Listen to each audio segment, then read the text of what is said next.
এই যে ছেলেদের সাথে ফেসবুকে কিভাবে কথা বলে।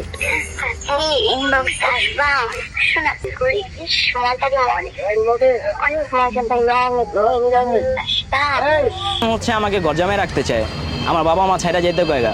তো আমি বলছি আমি এটা পারবো না, আমার বাবা নাই, আমার মা অনেক কষ্ট করে আঙ্গু 3 বেড়ে বড় করছে, তো আমার মারে কষ্ট দিতে পারবো।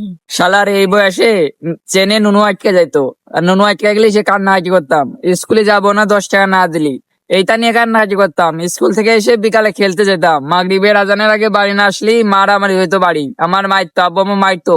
এই সবটা নিয়েই বড় হয়েছি। আর এই মেয়ে 11 বছরে প্রেম করে 2 মাস পর, 11 বছরে প্রেম করে 13 বছর বয়সে বাচ্চা হইছে। বাচ্চা নিয়ে সে টিকটকার সেলিব্রিটি হয়ে গেছে। আমরা কি বাল ছেড়েছি? আমি এখানে, আমার বন্ধু বান্ধব আরো যত মেয়েরা আছে 11-12 বছর বয়সে, তোমরা তো কিছুই শিখতে পারো না, কিছু শেখো। এই মেয়ে থেকে কিছু শেখো, তোমাদের ভবিষ্যৎ অন্ধকার। এই মেয়ে থেকে এখনই কিছু শিখতে হবে, নাহলে তোমাদের জীবনে আলোর কোনো গতি নেই, আলো আসবে না। কিছু শেখো, ভয়েস গুলো শুনো, কি সুন্দর সুন্দর কিউট মিষ্টি ভয়েস। আর কিছু বলবো না গাইজ, ভালো করে এই টিকটকটা দেখুন, তাহলে আপনারা বুঝতে পারবেন। Bye bye.